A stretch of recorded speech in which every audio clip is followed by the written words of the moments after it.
पौलुस यीशु मसीह का चुना हुआ सेवक था। पहले वह मसीहियों को सताने वाला था, लेकिन जब प्रभु यीशु ने उसे दर्शन दिया तो उसका जीवन पूरी तरह बदल गया। अब वह सुसमाचार फैलाने के लिए दूर दूर तक यात्रा करता था। एक रात पौलुस ने स्वप्न देखा। मकिदुनिया देश का एक मनुष्य उससे कह रहा था, इधर आकर हमारी सहायता कर। पौलुस समझ गया कि यह परमेश्वर का बुलावा है। वह अपने साथी सिलास के साथ तुरंत मकिदुनिया की ओर निकल पड़ा। वे फिलिप्पी नाम के नगर में पहुंचे। ये रोमी राज्य का एक प्रमुख शहर था। वहां उन्होंने नदी के किनारे प्रार्थना सभा में लोगों को यीशु के बारे में बताया। वहीं एक स्त्री थी, लुदिया, जो बैंगनी वस्त्र बेचती थी।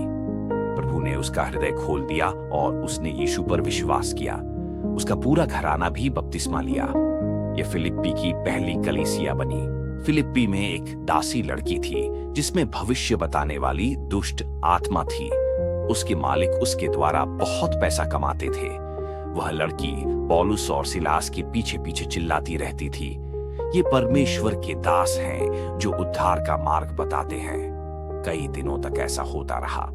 आखिरकार पौलुस ने पवित्र आत्मा की सामर्थ्य से कहा, यीशु मसीह के नाम से मैं तुझे आज्ञा देता हूं, इसमें से निकल जा। उसी क्षण वह दुष्ट आत्मा निकल गई। अब उस लड़की के मालिकों का धंधा बंद हो गया। वे बहुत क्रोधित हुए। उन्होंने पौलुस और सिलास को पकड़कर नगर के हाकिमों के सामने खड़ा किया और झूठा आरोप लगाया। ये लोग नगर में उपद्रव कर रहे हैं, ये रोमी नियमों के विरुद्ध शिक्षा देते हैं। भीड़ भड़क गई। बिना पूरी जांच के पौलुस और सिलास को बुरी तरह कोड़े मारे गए। लोहे की बेड़ियों में बांध दिया गया। अंदरूनी अंधेरी बदबूदार जेल में डाल दिया गया। उनके पैर लकड़ी की काठ में कस दिए गए। अब सोचिए, पीठ पर घाव, शरीर दर्द से भरा, अंधेरी जेल, बेड़ियां जकड़ी हुई। लेकिन पौलुस और सिलास ने शिकायत नहीं की। आधी रात को वे जोर जोर से प्रार्थना करने लगे, परमेश्वर की स्तुति के गीत गाने लगे। बाकी कैदी चुपचाप उन्हें सुन रहे थे। परिस्थिति नहीं बदली थी, लेकिन उनका विश्वास मजबूत था। भयानक भूकंप आया।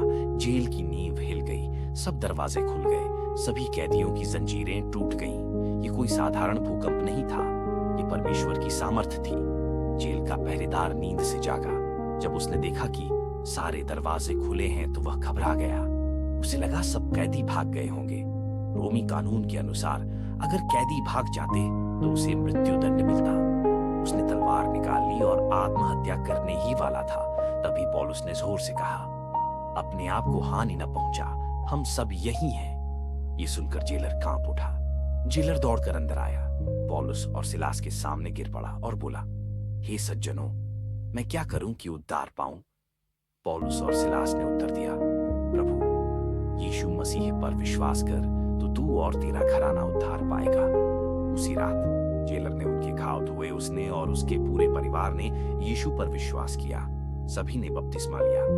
जेलर ने उन्हें अपने घर ले जाकर भोजन कराया। पूरे घर में आनंद छा गया। जहां पहले रोना था वहां अब खुशी थी। जहां अंधकार था वहां अब प्रकाश था। अगले दिन हाकिमों को पता चला कि पौलुस और सिलास रोमी नागरिक हैं। वे डर गए। उन्होंने आदर के साथ उनसे क्षमा मांगी और छोड़ दिया। पौलुस और सिलास लुदिया के घर गए। भाइयों को ढाढ़स दिया और आगे की सेवा के लिए निकल पड़े। इस कहानी से सीख, परमेश्वर की स्तुति परिस्थिति नहीं देखती।